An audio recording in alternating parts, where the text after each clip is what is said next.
Mastering Subject-Verb Agreement. Hello, language learners. Today, we'll be diving into one of the fundamental aspects of English sentence structure, subject-verb agreement. Mastery of this concept is key to writing and speaking English correctly and fluently. So, let's get started. At its core, subject-verb agreement is about ensuring that the subject and verb in a sentence match in number. If the subject is singular, the verb should also be singular. Conversely, if the subject is plural, the verb should be plural. Example 1. She writes every day. Singular, they write every day. Plural. While the principle is simple, there are a few scenarios where mistakes often occur.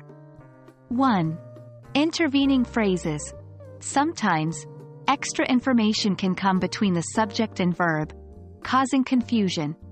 Incorrect. The list of items are on the table. Correct. The list of items is on the table. 2. Indefinite pronouns. Words like everyone, someone, nobody, etc. might seem plural but are often singular. Incorrect. Everyone have finished their tasks. Correct. Everyone has finished their tasks. 3. Compound subjects.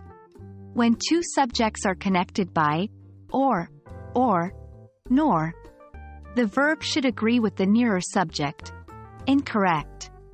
Either the manager or the employees is at fault. Correct. Either the manager or the employees are at fault.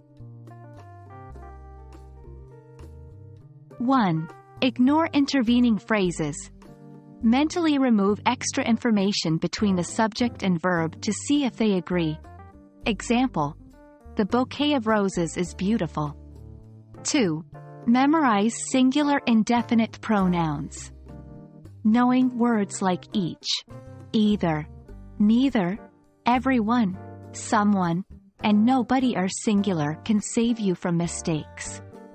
3. Substitute with he, she, or they. If you're unsure about a verb form, replace the subject temporarily with he, she for singular, or they for plural, to help identify the correct verb form. Example: neither John nor his friends are. Substitute: neither he nor they are. Hence, the correct form is are. Mastering subject-verb agreement might seem daunting at first, but with regular practice and application of the tips shared, you'll be an expert in no time. Remember, a strong foundation in sentence structure will improve your overall English proficiency. Happy learning, and we hope this video has been helpful to you.